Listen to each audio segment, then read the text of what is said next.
Orang ingat tak dulu masa GST? Ramai merungut harga barangan mahal. Tapi peliknya apabila SST dikembalikan semula, harga barangan tak turun pun.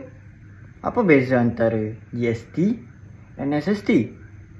SST ni cukai 10% kepada barangan dan 6% kepada servis.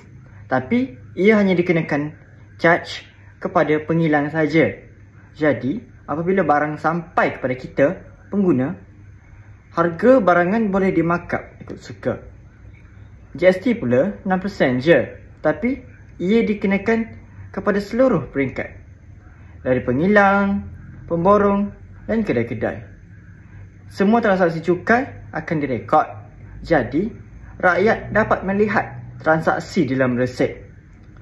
Bermakna GST lebih telus. Apabila GST dilaksanakan, kerajaan dapat mengutip cukai lebih banyak.